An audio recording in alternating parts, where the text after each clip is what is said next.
যে পুলিশ প্রশাসন যদি সত্যি সত্যি গত দীর্ঘ 17 বছর যেরকম তৎপরতা ছিল এরকম যদি থাকতো তাহলে বাংলাদেশে এখন এরকম পরিস্থিতি হতো না। বর্তমান সরকার কি শুধু সনাতনী না, কোন সম্প্রদায়কে কি মানে তারা সিকিউরিটি দিতে বা নিরাপত্তা দিতে পারছে? বাংলাদেশের কোনো মানুষকে বর্তমান সরকার নিরাপত্তা দিতে পারছে না। এই জামাত ইসলাম হচ্ছে একটি মুনাফেক দল এবং তাদের কাজই হচ্ছে মুখে এক কথা বলে কাজ করে আর ধর্ম এবং দল এটা যার যার ব্যক্তিগত ব্যাপার, এটা তার মেন্টালিটির উপর নির্ভর করে, আপনি চাপিয়ে দিলে হবে না। তারা প্রকৃত তো ইসলাম না, তাদের প্রয়োজনে তারা ধর্মটা কি তাদের প্রয়োজনে বলছিল ফুল দেওয়া নিষিদ্ধ পাপের কাজ, আবার তাদের প্রয়োজনে বলতেছে একটি শুভ ভালো পবিত্র কাজে যাচ্ছি। মানে একই মুখে যেরকম হান্নান মাসুদ বলছে সবচেয়ে বড় বাড়িটা আমার, সবচেয়ে গরিব বাড়িটা আমার, ঠিক আছে, এদিকে খেজুরের হিসাব দিচ্ছে, এদিকে চাল চুরি করছে আপনার হাসনাত। মানে ঘটনাটা হচ্ছে এরকমই, জামাতের যেরকম আপনি ঢাকা ভার্সিটিতে 6,000 টাকা করে দেওয়া হয়, খাওয়া দাওয়া ফ্রি। মানে আপনি নামাজ পড়তে গেলে, আপনার সাথে আমি নামাজ পড়তে গেলে আমি খেতে পারবো 3 বেলা, আমি প্রতি মাসে 6,000 টাকা পাবেন। কিন্তু একটা মাদ্রাসা কি কখনো 15 দিনে 1 মাসে কেউ পরিদর্শন করতে যায়? কিন্তু আমি মনে করি সরকারের এটা আওতায় নেওয়া উচিত, না হলে একদিন এই বাংলাদেশ থাকবে না। মানে এই বাংলাদেশটা, এটা আমাদের জননেত্রী শেখ হাসিনা উনি কিন্তু অনেকটা কন্ট্রোল, যে জঙ্গিবাদ সহজ কথা বলছে, এরা কিন্তু জঙ্গি তৈরি করতেছে মাদ্রাসায়, বেশিরভাগই কিন্তু এখন জঙ্গি তৈরি করতেছে। আমি হয়তো সনাতনী বলে কথাগুলো বলতেছি, আপনি মাইন্ডে নেবেন ধর্মীয় প্রেক্ষিতে, আসলে কিন্তু তা না। ধর্ম আপনি বাসা থেকেই শুরু করতে হয়। বাংলাদেশটা এই যারা হুজুররা, বেশিরভাগ এই জঙ্গিরা, এদের লেবাসটা হয়ে গেছে এই হুজুরির ড্রেস। সকল হুজুর যে খারাপ এটা আমি বলবো না, কিন্তু এদের লেবাসটা হয়ে গেছে হুজুরি ড্রেস। এখনো ম্যাট্রিকুলাস ডিভিশন চলতেছে বাংলাদেশে। বাংলাদেশ কিন্তু আসলে একটি পুতুল সরকার চলতেছে, যেভাবেই বলেন না কেন একটা পুতুল সরকার চলতেছে।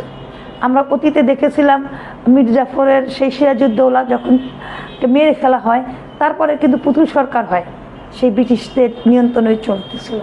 এখনও কিন্তু ঠিক সেরকমই হচ্ছে। কে যে চালাচ্ছে, কে যে আসলে কি হচ্ছে ঠিক বুঝতে পারতেছি না, বাট দেশের মানুষ ভালো নাই। এই ম্যাট্রিকুলাস ডিভিশনে জয়ন্তী শেখ হাসিনাকে স্থানান্তরিত করা হয়েছে। জয়ন্তী শেখ হাসিনা কিন্তু বাংলাদেশের বিমানে করে সেনাপ্রধানের মাধ্যমে ভারতে গেছে, এটা স্থানান্তরিত করে, এটা কিন্তু পালানো না। দর্শক, WMR নিউজের টক শোতে আপনাদের স্বাগতম। সঙ্গে আছি আমি রহমান।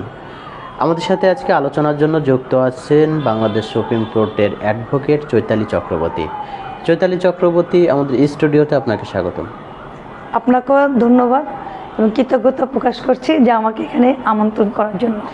চৈতালি চক্রবর্তী, আমরা দেখলাম সাম্প্রতিক সময়ে রংপুরের পলাশবাড়িতে একটি মন্দিরে, আপনাদের যে মন্দির করা হচ্ছে সেই মন্দিরে রামের মূর্তিটিকে বেশ বড় আকারে করা হচ্ছে। এটা সবাই করে, যার যার ধর্মীয় প্রতিষ্ঠান, সে কে কিভাবে করবে এটা একান্তই তার ব্যক্তিগত ব্যাপার। যেটা মুসলমানরাও মাইক 400 ফিট উপরে দেয়, এটা তাদের ব্যাপার। বা ওখানে যে স্তম্ভটা করে অনেক বড় করে বৌদ্ধরা করে, তদ্রূপ আপনারাও করতেছেন। কিন্তু আমরা দেখলাম এই মূর্তিটি বড় করে করার জন্য স্থানীয় তৌহিদি জনতা নামে কিছু লোকজন তারা এটাকে বাধা দিচ্ছে, বা এটার জন্য আসলে স্থানীয় যারা এটার সাথে জড়িত তাদের উপরে বিভিন্ন ধরনের প্রেশার ক্রিয়েট করা হচ্ছে। বিষয়টি আসলে আপনি কিভাবে দেখছেন? প্রথমেই আমি তীব্র নিন্দা এবং প্রতিবাদ জানাই, যেহেতু আমি একজন সনাতনী এবং আমি ব্রাহ্মণ।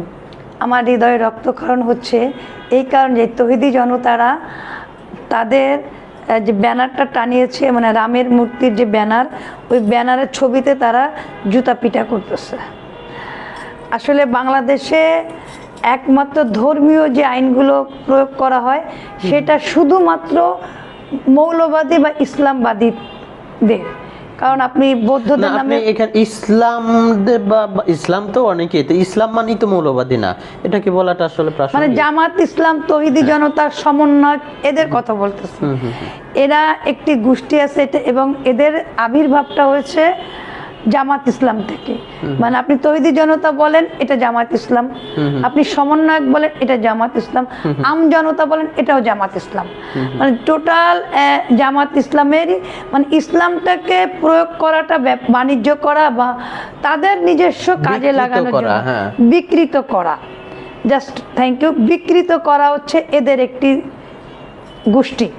এরা যেন আমার বাড়িতে আমার মন্দিরে আমি কতটুকু রাম স্থাপন করব, এটা আমি আপনার কাছ থেকে কৈফিয়ত নিব কেন, বা আপনি বলবেন কেন?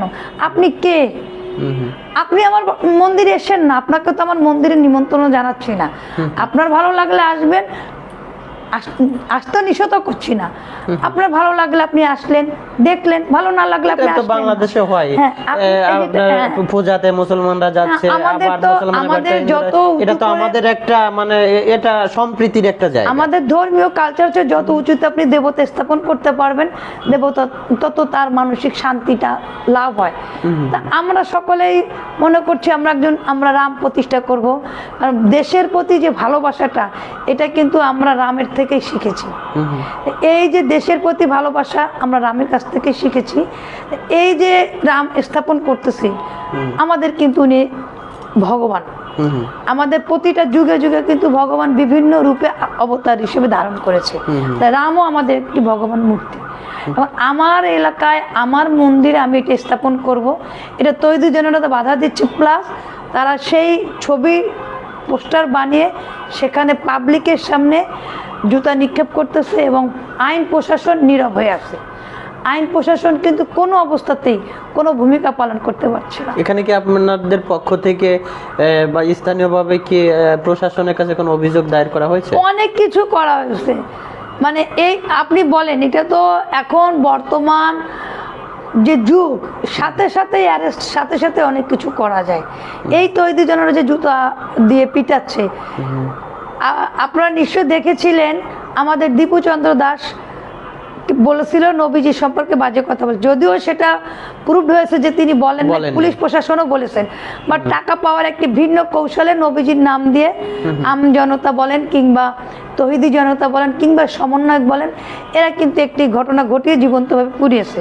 এবং এই পুরানোর সময় সে কিন্তু পুলিশের কাছে চেয়েছিল যে আমাকে আপনারা বাঁচান, তাকে তৈরি জনতার কাছে ছেড়ে দিয়েছে। এবং জীবন্ত পুরানোর সময়ও কিন্তু আধা ঘন্টা একটি মানুষকে পুড়িয়েছে, তাকে কিন্তু মিনিমাম আধা ঘন্টা এই দৃশ্য আমরা ফেসবুকে লাইভে দেখেছি। অর্থাৎ এই সময় কিন্তু ওই জায়গার প্রশাসন কিছুই করে নাই। জাস্ট একটি টেলিফোন দিয়ে যদি বলতো ওকে বাঁচাও, হাসপাতালে নিয়ে যাও, কিছুই করার ছিল না। সবই সম্ভব, চেষ্টা তো করা যেত, অ্যাট লিস্ট মানবিকতা যে না বাস্তব, কিন্তু একটা ফোন দিয়ে পুলিশ যদি তাকে যেত। এবং আমার বিশ্বাস যে পুলিশ প্রশাসন যদি সত্যি সত্যি গত দীর্ঘ 17 বছর যেরকম তৎপরতা ছিল এরকম যদি থাকতো, তাহলে বাংলাদেশে এখন এরকম পরিস্থিতি হতো না। এবং এখন কিন্তু বর্তমান সরকারকে বলবো সনাতনী সম্প্রদায়ের জন্য একটি ব্যর্থ সরকার। এবং বর্তমান সরকার সনাতনী সম্প্রদায়কে নিরাপদ দিতে পারছে না। এবং বাংলাদেশ এমন একটি অবস্থায় পৌঁছে গেছে যে আমরা সনাতনীরা কিন্তু খুব অসহায় জীবনযাপন করছি। আপা এখানে আমি আর একটু অ্যাড করি, সেটা এই বর্তমান সরকার কি শুধু সনাতনী না, কোন সম্প্রদায়কে কি মানে তারা সিকিউরিটি দিতে বা নিরাপত্তা দিতে পারছে? বাংলাদেশের কোনো মানুষকে বর্তমান সরকার নিরাপত্তা দিতে পারছে না। কারণ বাংলাদেশে মানুষের এখন সবচেয়ে বড় অভাব হচ্ছে জীবনের নিরাপত্তা।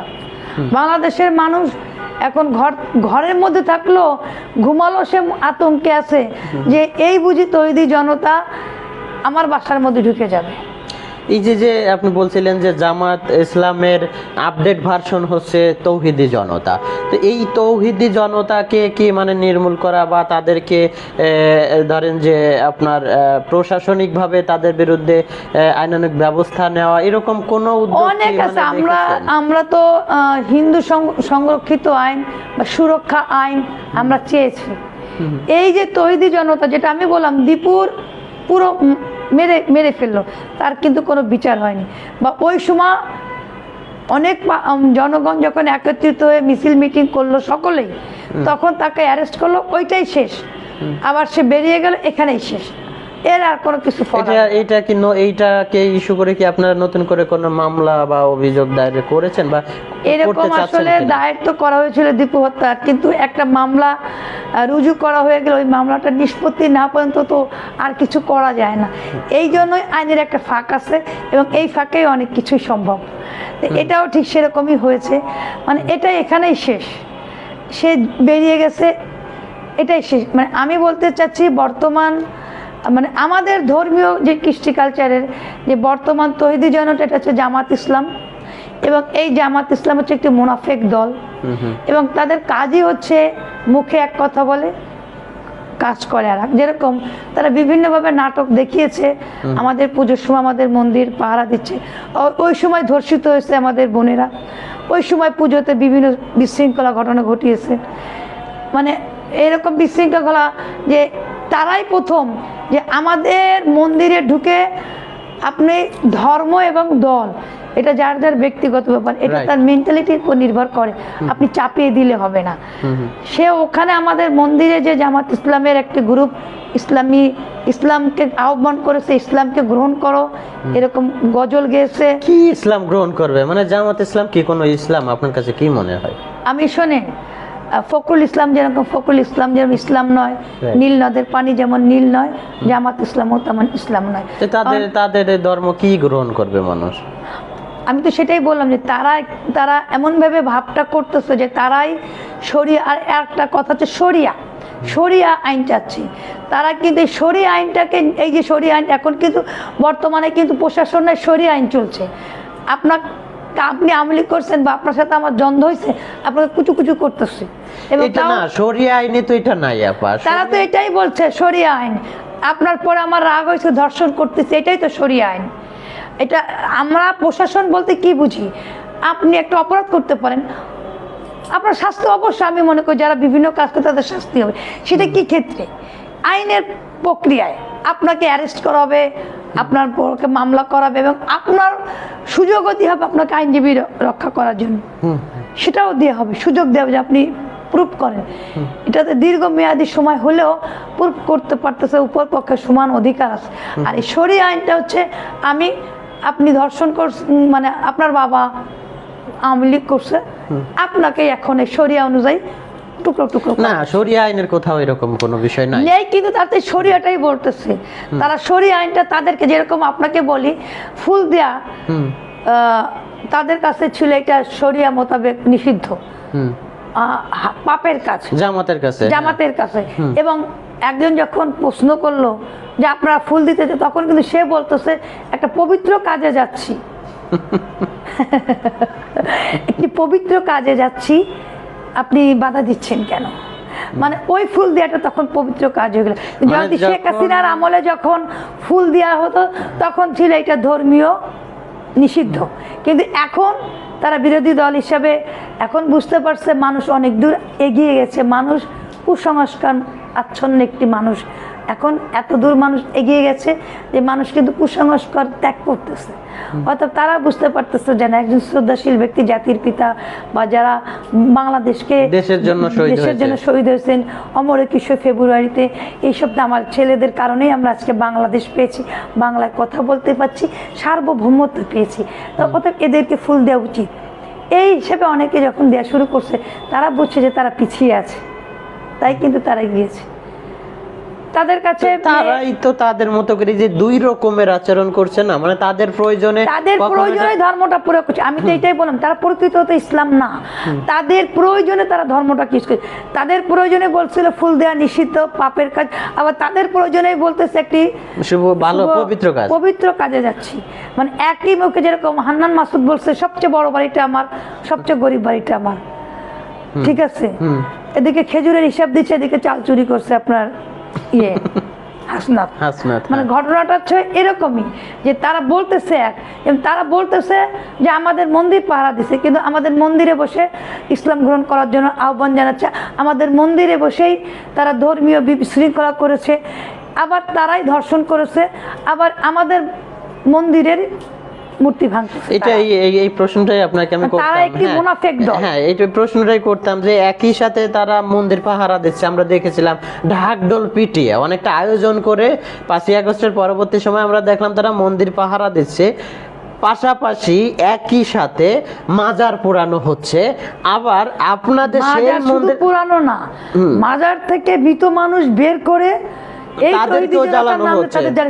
জ্বালানো হচ্ছে, আবার একই সাথে মন্দির পাহারা দেওয়া আছে, সেই সাথে আবার মন্দিরের মূর্তিগুলা ভাঙা হচ্ছে। মানে এই বিষয়টা আসলে মানে এটা কি একটা আর একটার সাথে সাংঘর্ষিক নয়? এটার মূলত হচ্ছে জামাত ইসলাম একটি মুনাফিক দল, তাদের মুখে এক কথা, কাজে আর এক রকম। তাদের সাথে যারা মিশছে তাদের সাথে যারা চলে তাদেরও জীবনের রিস্ক। হুম মানে আপনি যদি তাদের সাথে মানুষ তো একটা টাকার লোভে, তাদের মূলত হচ্ছে টাকার লোভ। হুম তাদের যারা দলীয়ান, তাদের দলে যারা কাজ করে তারা অর্থ পায় এবং তারা ব্রিলিয়ান্ট ছেলে পেলে, বিশেষ করে বিভিন্ন ভার্সিটির ব্রিলিয়ান্ট ছেলে পেলে। আপনি কি এদেরকে ব্রিলিয়ান্ট মনে করবেন না বিকৃত মস্তিষ্কের মনে করবেন? আমি বিকৃত মস্তিষ্ক আমি বলছি। যখন ধরেন একটা মানুষ ব্রিলিয়ান্ট, তখন তারা অর্থ দিয়ে তাকে গ্রহণ করে। সে যখন ব্রিলিয়ান্ট ছিল তখন তো সে বিকৃত মস্তিষ্ক ছিল না। জামাতের যেরকম আপনি ঢাকা ভার্সিটিতে 6,000 টাকা করে দেওয়া হয়, খাওয়া দাওয়া ফ্রি। মানে আপনি নামাজ পড়তে গেলেই, আপনার সাথে আমি নামাজ পড়তে গেলেই আমি খেতে পারবো 3 বেলা, আমি প্রতি মাসে 6,000 টাকা পাবেন, এরকম একটা গোপনীয় ঢাকা ভার্সিটিতে একটা ইনফরমেশন আছে। আচ্ছা আচ্ছা। এই যে করা একটা স্টুডেন্ট গ্রাম থেকেই সাধারণত ব্রিলিয়ান্ট ছেলে পেলেরা আসে বেশিরভাগই, এর সবাই তার ধনী না। 6,000 টাকা খাওয়া দাওয়া ফ্রি পেলে তাদের সাথে দলিয়ান কথাবার্তা বলে চললে সমস্যা কি? চলতে চলতে হঠাৎই আপনি তাদের মতোই হয়ে যাবেন, আর হতে না পারলে আপনি শেষ। এইটাকে প্রতিরোধ করার দায় মানে, বা এদেরকে এই মানে বিপথে যাওয়ার আগে সুপথে ফেরানোর দায়ভারটা কার? গার্ডিয়ানের নাকি রাষ্ট্রের? না, গার্জিয়ান, অনেক গার্জিয়ান আছে আসলে যখন ছেলে পেলে একটু বড় হয়ে যায়, ইন্টার পরে ভার্সিটিতে যায়, অনেক গার্জিয়ান খোঁজখবর ওইভাবে তাদের সামনে তো ওইভাবে প্রেজেন্টেশনটা আসে না। একটা সুদূর গ্রামের ছেলে এখানে আসছে, যে পঞ্চগড় থেকে সার্জিস আসছে। সার্জি তো সত্যি সত্যি হৃদয় দিয়ে আমার বঙ্গবন্ধু বলছিল, তার ব্রিলিয়ান্টলিনেস দেখে তাকে তারা আয়ত্ত করেছে বা তার নাটকের মাধ্যমে করিয়েছে। তারা তো তাদের পরিকল্পনা হচ্ছে দীর্ঘমেয়াদী। জামাত ইসলামে দেখেন দীর্ঘমেয়াদীর পরিকল্পনা, তাদের পরিকল্পনা ছিল 1971-কে অপমান করা, তাদের পরিকল্পনা ছিল আপনার মুক্তিযোদ্ধাকে অপমান করা, তারা দেশের ক্ষমতায় আসে, এটা তাদের পরিকল্পনা ছিল। কিন্তু লাখে হরি মারে কে? ঈশ্বর যদি আপনার সাথে না থাকে। তাহলে এই যে আপনার এই যে একটা বাংলাদেশের সবচাইতে বড় বিদ্যাপীঠ, রাইট, যেটাকে বলা হয়, বা বাংলার অক্সফোর্ড যেটাকে বলা হয়, সেইখানে এই যে মানুষকে ব্রেনওয়াশ করা হয়, টাকা দেওয়া হয়, এইখানে কি তাহলে রাষ্ট্রের যে প্রোটোকল নিশ্চয়ই আছে, তো সেই জায়গা কি রাষ্ট্রের ব্যর্থতা আছে না? অবশ্যই আছে, অবশ্যই আছে। যেখানে আমরা দেখি যে আওয়ামী লীগ বিএনপি দুইটাই হচ্ছে, তারা নিজেদের দুই দলই দাবি করে তারা মুক্তিযুদ্ধের সপক্ষের দল, তো সেই জায়গাতে কখনো আওয়ামী লীগ আসে কখনো বিএনপি আসে, যেটা আমরা বিগত বছরগুলোতে দেখে আসছি। তো সেই অবস্থায়ও মুক্তিযুদ্ধের সপক্ষের দল রাষ্ট্র ক্ষমতায় থাকার পরেও এইরকম পাকিস্তানপন্থী একটি দলের পক্ষে ব্রিলিয়ান্ট ছাত্রগুলো যায়, এদেরকে ঠেকানো কেন যায় না? রাষ্ট্র এটা কেন পায় না? তাদের কাছে কি কোনো গোয়েন্দা তথ্য থাকে না? হ্যাঁ, এইটা আপনি ধন্যবাদ, সুন্দর একটি কথা বলছেন। আসলে ব্যাপারটা হয়েছে এরকমই যে একটা ছেলে যখন নতুন ঢাকা ভার্সিটিতে আসে বা বিভিন্ন প্রতিষ্ঠানে আসে, তখন সে তো নিউ কামার থাকে। এখন ওখান থেকেই তারাই আস্তে আস্তে, যখন এরা প্রথমেই দেখে অর্থ, একটা ছেলে যখন বুঝতে পারে, যখন প্রথমে যে যারা দরিদ্র ছেলে তারা টিউশনি খুঁজে, 2টা টিউশনি দেয়। ইভেন জামাতের এমনই আছে যে যারা জামাত করে তাদের বাড়িতে থেকেই তারা প্রোডাক্ট দিয়ে টিচার নিয়োগ দেয়। মানে ধরেন আমি জামাত করি, আপনিও জামাত করেন, আপনি যদি বাচ্চা পড়ান, আমি যদি টিউশনি করি, তাহলে আপনার বাসায় আমার বাচ্চা পড়াবো, এই হিসাবে আপনি 2 টাকা বেশি দিলেও দিবেন। আপনাদের এই যে আপনাদের আর একটা জিনিস আছে, ওই যে আপনারা যেটা কি বলেন, দানটাকে কি বলেন যেন আপনাদের ভাষায়? এই যে সদকা বাই টাইপের, না আরেকটা ভাষা কি যেন বলেন, যেটা 27 রোজা দিন দেন আপনারা, যাকাত। যাকাত, যাকাত। এই যাকাতটা কিন্তু একটা বিজনেস হয়ে গেছে। বিভিন্ন বিশ্বের যারা ইসলামী মাইন্ডেড লোক আছে তারা আসলে সত্যি সত্যি হয়তো যাকাত দেয়, কিন্তু এই টাকাগুলো এইসব ধর্মীয় কাজে কিন্তু ব্যবহার হয় না। এইসব প্ল্যানিং, মাস্টার প্ল্যানিং, কীভাবে তারা উপরে যাবে, কিভাবে তাদের দলে ব্রিলিয়ান্ট ছেলেপেলেদের এই টাকাগুলো প্রয়োগ করা হবে, এটা তো আপনি, তারা যাকাত দেয় যে যারা দরিদ্র গরিব তাদেরকে, সমাজে একটা ব্যালেন্স আনার জন্য। আপনি আমাকে টাকা দিয়েছেন, এর বিনিময়ে আপনি কিচ্ছু চাবেন না, এটাকেই যাকাত বলা হয়। যে আপনার একটা টাকা আমি গরিব স্টুডেন্ট বা গরিব মেয়ে, গরিব ছেলে আপনি দিয়েছেন, কিন্তু এরা এই যাকাতটাকে ইউজ করতেছে যে গরিবকে টাকাটা দিয়ে তার কাছ থেকে তার জীবনটা নিয়ে নিচ্ছে। এদের মূল উৎস কিন্তু এটা যাকাত হয় না। এখানে রাষ্ট্রের দায়, রাষ্ট্র এটাকে কেন ঠেকাচ্ছে না? মানে রাষ্ট্রটা কেন ঠেকাচ্ছে না, যে এখন বাংলাদেশের যে বিভিন্ন জায়গায় বিভিন্নভাবে মাদ্রাসা হয়ে গেছে, এই মাদ্রাসা তো আপনারা দেখেছেন, আজকেও একটা মনে হয় ভাইরাল হয়েছে, অস্ত্র চালানো শেখাচ্ছে একটা বাচ্চাকে। মাদ্রাসা আসলে, এবং মেয়েদের কথা তো আর বললাম না, বাচ্চাদের এখানে বলৎকার সবচেয়ে বেশি হচ্ছে, বেশি ধর্ষিত হচ্ছে মেয়েরা, এবং অনেক রকমভাবে অনেক কিছু হচ্ছে। এইটা আসলে সরকারের আওতার বাইরে চলে গেছে। মানে সরকার যদি একটি মাদ্রাসা প্রাথমিক না করে প্রাতিষ্ঠানিকভাবে যে মাদ্রাসা বিশ্ববিদ্যালয় করুক, মাদ্রাসাদের টোটাল আলাদা গ্রুপ করে দিক, এবং সরকারি তত্ত্বাবধায়ক চলে গেলে কিন্তু এইরকম হতো না। এটা কিন্তু ব্যক্তিগত হয়ে গেছে। আপনার অর্থ থাকলে আপনি একটা মাদ্রাসা করতে পারছেন, এবং আমাদের অনেকের অর্থ হচ্ছে আপনাকে সাহায্য করতেছে। আদৌ কি আপনি ঠিক মতো এদেরকে সাহায্য করতেছেন, বা এদের ধর্ষিত করছেন না, এদের বলাৎকার করতেছেন, বা এদের জঙ্গিতা শিখাচ্ছেন কিনা, এই ইনফরমেশনটা আমরা যারা টাকা দিই তারাও করি না, সরকারও আসে করে না। সরকার এটা করা উচিত, মাদ্রাসার উপর নজর দেওয়া উচিত। মাদ্রাসার উপর আমরা যেরকম ক্লাস 5-এ যখন পরীক্ষা দিয়েছি, তখন বাইরের থেকে টিচাররা আসতো, যেটাকে বলে পরিদর্শন করার জন্য, যে ঠিক মতো সিস্টেমটা ঠিক আছে কিনা। মানে টিচাররাও কোনো কিছু নেগেটিভ করতে পারবে না, আবার স্টুডেন্টরাও কোনো নেগেটিভ করতে পারবে না। এই জন্য বাইরে থেকে টিচার আসতো পরিদর্শন করার জন্য। কিন্তু একটা মাদ্রাসা কি কখনো 15 দিনে 1 মাসে কেউ পরিদর্শন করতে যায়? কিন্তু আমি মনে করি সরকারের এটা আওতায় নেওয়া উচিত, না হলে একদিন এই বাংলাদেশ থাকবে না। কারণ এই বাংলাদেশটা, এটা আমাদের জননেত্রী শেখ হাসিনা, উনি কিন্তু অনেকটা কন্ট্রোল, যে জঙ্গিবাদ, সহজ কথা বলছে, এরা কিন্তু জঙ্গি তৈরি করতেছে। মাদ্রাসায় বেশিরভাগই কিন্তু এখন জঙ্গি তৈরি করতেছে। আমি হয়তো সনাতনী বলে কথাগুলো বলতেছি, আপনি মাইন্ডে নেবেন ধর্মীয় প্রেক্ষিতে, আসলে কিন্তু তা না। ধর্ম আপনি বাসা থেকেই শুরু করতে হয়। আপনার বাবা মাই আপনাকে ধর্ম শিখাবে। ধর্মটা হচ্ছে, আপনি অফিস আদালতে ধর্ম পালন করতেছেন, আমার মনে হয় না এটা খুব বেশি একটা পালন হয়। আপনার ধর্ম থাকবে, আপনার, আমি দেখেছি আমার দৃষ্টিতে অনেক মানুষ নামাজ পড়তে যাচ্ছে না দুপুরবেলা, বাট তার মতো ধার্মিক মানুষ নেই। আবার আমি দেখেছি যে নামাজ পড়ে টুপিটা খুলেই হাতটা বাড়ায় ঘুষটা নিচ্ছে, আমার সচক্ষে দেখা, এবং আমি দেখেছি বলে বলবো না, এটা আপনাদেরও অনেক লোকজন দেখেছে। এটাই বাস্তব হচ্ছে আপনার ভিতরে নৈতিকতা করতে হবে। এবং এখন বর্তমানে যারা দাড়ি টুপি আলা লোক, এরাই সবচেয়ে বেশি জঘন্য ধরনের কাজ করতেছে। যত রকম ধর্ষণ টাইপের আমাদের ভাইরাল হয়েছে, একটা মানুষের দাড়ি ছাড়া দেখেছেন, টুপি ছাড়া, মানে, এবং আরও দেখেছেন যে বর্তমান প্রশাসনিক মানে মৌলবাদী জঙ্গি কীভাবে হিংস্র হয়ে গেছে। আর প্রত্যেকের মানুষের, একটা পুরুষ মানুষ নারীর প্রতি আকৃষ্ট হবে না, তবে সে পুরুষ মানুষ না। আবার একটা নারী পুরুষের প্রতি আকৃষ্ট হলে সে নারী না। এটা প্রাকৃতিক ঈশ্বরের একটা অবদান। কিন্তু আপনি রাস্তা দিয়ে একটা বাচ্চা চলে যাচ্ছে, আপনি দৌড়ে যে ঝাপটে পড়ে তাকে একটা জঘন্য কাজ করতেছেন, এটা আমরা ভাইরাল দেখছি। একটা মহিলা নর্মাল হেঁটে যাচ্ছে রাস্তা দিয়ে, একটা হুজুর একটা জঘন্য কাজ করছে। তার মানে কি, বাংলাদেশটা, এই যারা হুজুররা, বেশিরভাগ এই জঙ্গিরা, এদের লেবাসটা হয়ে গেছে এই হুজুরির ড্রেস।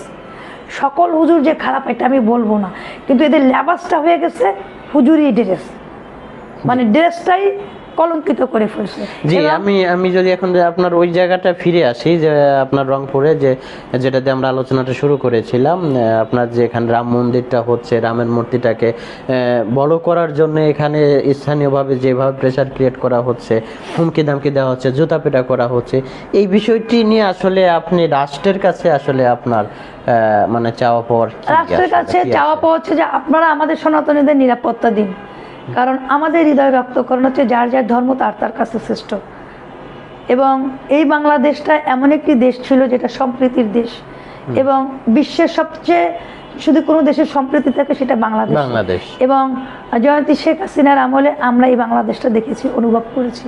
কারণ আমরা দেখেছি, আমরা আপনার রোজার সময় ইফতারে অংশগ্রহণ করে, যদিও আমরা সকালে খাবার খেয়ে গেছি, বাট ইফতারে আমরা অংশগ্রহণ করেছি।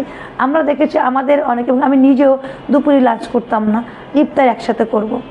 ইভেন আমাদের পূজাতেও দেখেছি আমাদের মুসলিম ভাই বোনেরা এসেছে, তারা আমাদের সাথে সিঁদুর খেলেছে, আমাদের সাথে আনন্দ উৎসব করে সাজুগুজু করেছে, বিভিন্ন জায়গায় যে মন্দিরে মন্দিরে ঘুরেছি। এটা আমাদের একটি কালচার হয়ে দাঁড়িয়েছে। আমাদের পয়লা বৈশাখ, এটা আমাদের সনাতনীদের থেকে এখন বাঙালির হয়ে গেছে। এটা কালচারটা আমরা সকলেই হিন্দু মুসলিম মিলে সেজে গুজে হই হই রই করে, এবং পয়লা বৈশাখ মানে যে লাল পড়তে হবে, এটাই একটা পয়লা বৈশাখ, মানে এটা ছাড়া পয়লা বৈশাখ হবে না, মানে রঙিন মনে হয় না। রঙিন রঙিন এটা আমাদের একটা কালচার করে গেছে এবং পয়লা বৈশাখ কিন্তু জয়ন্তী শেখ হাসিনা কিন্তু একটা বোনাসের ব্যবস্থা করেছে, ছুটির ব্যবস্থা। তার মানে বুঝতে হবে যে এইটা ছিল একটা স্বর্ণযুগ এবং আনন্দ মুখরিত উৎসবের ইয়ে। এটা হয়তো কেউ কেউ সনাতনী পছন্দ করতো না, সে তার মতো হয়তো আসতো না, কিন্তু বেশিরভাগই ক্ষেত্রে পছন্দ করতো বেশিরভাগই লোক। কারণ এমনভাবে পয়লা বৈশাখ পালন করা তো রাস্তাঘাটে গাড়ি বন্ধ করে দিচ্ছে, মানে এত লোকের ঢল, এত আনন্দ এবং এত কিছুর মধ্যেও কেউ ধাক্কা, কোনো রকম বিশৃঙ্খলা নেই। এবং ওই সময় পুলিশ প্রশাসন এত চমৎকারভাবে মানে তার প্রশাসনিক ব্যবস্থা করতো, মানে এই যারা ওনার উপরের লেভেলের পুলিশরা ছিলেন তাদের প্রতি কৃতজ্ঞতা প্রকাশ করছে। যেহেতু শেখ হাসিনার আমলে মানে এমন ছিল, ছিনতাই ছিল না, রাহাজানি ছিল না, যে যার মতো করে যত মেয়ে সুন্দর করে সাজুগুজু করছে, আমার মনে হয় না ওর মধ্যে একটি মেয়েও ধর্ষিত হয়েছে। আপনি বলছিলেন যে স্বাধীনতা পরবর্তী সময় শেখ হাসিনার সময়টা ছিল স্বর্ণযুগ, এই বিষয়টা দিয়ে আমি আসলে আজকে শেষ করবো, এই বিষয়টা আপনি একটু বিস্তারিত বলবেন প্লিজ। বাস্তবে জয়ন্তী শেখ হাসিনার আমল ছিল স্বর্ণযুগ। এই যে আপনাকে বললাম, অত ভিড়ের মধ্যেও কোনো মেয়ে বলেনি যে আমি ধর্ষিত হয়ে গেছি, বা কোনো মা কাঁদছে না রাস্তায়।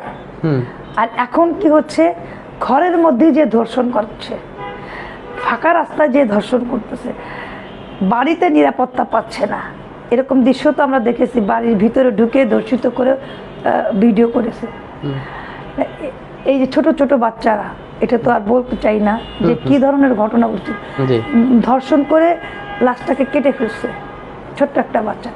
পোশাকের তো এখানে কিছু একটা বাচ্চা না, এখানে আমি ধরে নিচ্ছি যে হ্যাঁ কোনো কারণে সে প্ররোচনায় ধর্ষণ করেছে, যেহেতু এটা হচ্ছে সচরাচর ঘটতেছে, আমি ধরে নিচ্ছি যেটা হয়েছে। তারপরে তাকে নিজে বাঁচার স্বার্থে তাকে মেরে ফেললো, এটাও ঠিক আছে, মানে আমি ধরে নিচ্ছি যে হ্যাঁ ঠিক আছে, ও যদি বেঁচে থাকে নাম বলে দিবে, দেড়শোই তাকে মেরে ফেলেছে। কিন্তু তার গলাটা এবং শরীরটা আলাদা করা, এটা কোন ধরনের নৃশংসতা? এইটা আসলে এটা তো কোনো সুস্থ মানুষের পক্ষে সম্ভব না। ইভেন এটা কি কোনো একটা ইস্যুকে ধামাচাপা বা রাষ্ট্রীয়ভাবে কোনো ইস্যু তৈরি করার জন্য বা বড় কোনো ইস্যুকে চাপা দেওয়ার জন্য এটা করা হয়েছে কিনা, মানে আপনার কাছে কি মনে হয়? আমার কাছে যেটাই, এর আগে কিন্তু সবচেয়ে বড় ইস্যু ছিল রাষ্ট্রের হাম, আর এই রামিসা হত্যার পরে কিন্তু হামটা পুরোপুরি ঢাকা পড়ে গেছে। তো এইটা কি আসলে একটা ফাঁদ কিনা এবং এইটা কারো মানে স্ক্রিপ্টেড কিনা ব্যাপারটা? এটা আপনাকে অসংখ্য সুন্দর একটি চমৎকার প্রশ্ন করেছেন। যেরকম আমাদের বাচ্চারা পুড়ে গেছিল, হঠাৎই ঢুকে গেল, এটা ইউনিসের একটা ম্যাটিকুলাস ডিজাইন ছিল, যেভাবেই বলুন। এবং যখন বাচ্চাদের এই ব্যাপারে সকলেই আন্দোলনের জন্য তৎপরতা হলো, তখন কিন্তু পরের দিনই ডিলেট হয়ে গেল। এবং আমি কিন্তু নিজে রক্ত দিতে গিয়েছিলাম এবং আমি ওই দুর্বিষহ জায়গায় প্রেজেন্ট ছিলাম। মানবতার খাতিরে আমি একজন মা, আমি মনে করেছি এরা আমার সন্তান। আবার আপনি এখানে দেখেন হামে প্রত্যেকটা বাচ্চা মারা যাচ্ছে এবং এই হামের টিকা দেওয়া হয়নি। ইউনুস তার এবং বান্ধবীরা এটা অর্থ লুটপাট করেছে, তছরুপ করেছে এবং যার কারণে প্রত্যেকটা ক্ষেত্রে ক্ষেত্রে বাচ্চারা মারা যাচ্ছে। এবং দেখেছেন একটি বাচ্চা বলছে, বাবা আমাকে একটু জড়িয়ে ধরো, মরে যাওয়ার তাৎক্ষণিক আগে। এটা ভাইরাল হয়েছে। হ্যাঁ, অনেক বাচ্চারা বলছে আমাকে একটু জল খাও। এই যে মারা কাঁদছে, অসহায় হয়েছিল, এইটা কিন্তু একটা বিরাট ইস্যু এবং এটা এখনো চলতেছে, এখনো হচ্ছে। তাৎক্ষণিকভাবেই একটি 6 বছরের বাচ্চাকে, মানে এটা পরপর ইস্যু হচ্ছে, ধর্ষণ করে কেটে ফেলছে। মানে এটা হচ্ছে যখনই তারা কোনো রকম কোনো ঘটনা ঘটাচ্ছে, এটা কিন্তু এখনও ম্যাটিকুলাস ডিজাইন চলতেছে বাংলাদেশে। বাংলাদেশ কিন্তু আসলে একটি পুতুল সরকার চলতেছে, যেভাবেই বলেন না কেন, একটা পুতুল সরকার চলতেছে। আমরা অতীতে দেখেছিলাম মির্জাফরের সেই সিরাজউদ্দৌলা যখন মেরে ফেলা হয়, তারপরে কিন্তু পুতুল সরকার হয়, সেই ব্রিটিশদের নিয়ন্ত্রণে চলতেছিল। এখনও কিন্তু ঠিক সেরকমই হচ্ছে। কে যে চালাচ্ছে, কে যে আসলে কি হচ্ছে ঠিক বুঝতে পারতেছি না, বাট দেশের মানুষ ভালো নাই। এবং এই মৌলবাদীদের ক্ষমতাই নেই, মানে যেটা বলছিলাম লাখে হরি মারেকে, তারা বিভিন্ন ম্যাটিকুলাস ডিজাইনের মাধ্যমে, বিভিন্ন পরিকল্পনার মাধ্যমে তারা কিন্তু বাংলাদেশের ক্ষমতাটা নেবে, এটাই তাদের পরিকল্পনা, মূল উদ্দেশ্য ছিল। এবং এই ম্যাটিকুলাস ডিজাইনে জয়ন্তী শেখ হাসিনাকে স্থানান্তরিত করা হয়েছে।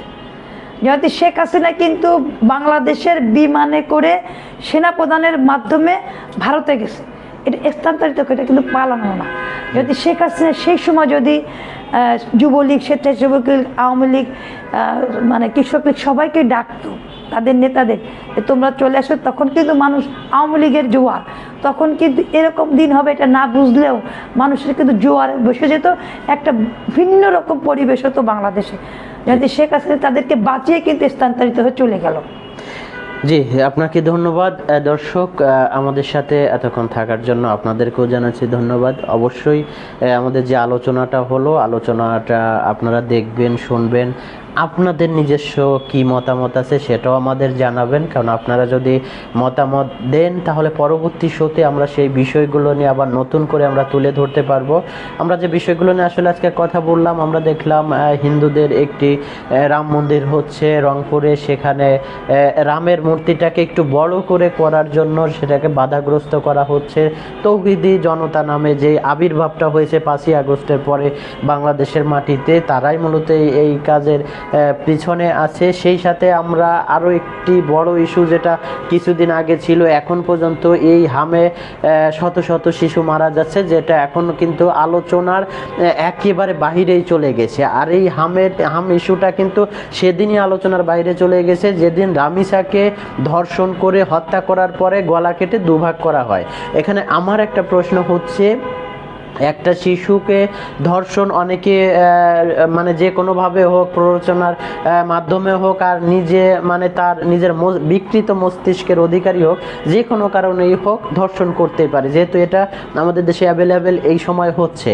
তো ধর্ষণ করার পরে পরবর্তী যে স্টেপটা, যে তাকে আমি ধরে নিচ্ছি যে নিজে বাঁচার জন্য, যে শিশুটি বেঁচে থাকলে তার নামটা বলে দিবে, এই জন্য তাকে মেরে ফেলা হয়েছে, আমি সে পর্যন্তও ধরে নিচ্ছি। বাট তার পরবর্তী সময় তাকে গলা কেটে 2 ভাগ করে মাথা এক জায়গা, বডি আর এক জায়গা রাখা, এই বিষয়টা কোনোভাবেই গ্রহণযোগ্য না, এবং এরকম ঘটনা বাংলাদেশের সচরাচর ঘটে না। এই ঘটনার পরেই কিন্তু সমস্ত মিডিয়া থেকে, মানুষের কাছ থেকে বাংলাদেশে যে শত শত শিশু হামরোগে মারা যাচ্ছে, এটা কিন্তু হাওয়ায় মিলে গেছে একরকম। সুতরাং এই রামিসা হত্যা, এটা কি স্ক্রিপ্টেড কিনা, এটার সাথে যে হত্যা করেছে, দর্শন করেছে, তার ফাঁসি হয়েছে ইতিমধ্যে আমরা দেখেছি, কিন্তু এইটা যে আসলে কোনো মানে একটা স্বাভাবিক ধর্ষণ বা একটা হত্যাকাণ্ড, সেটা কোনোভাবে আমার কাছে অন্তত মনে হচ্ছে না।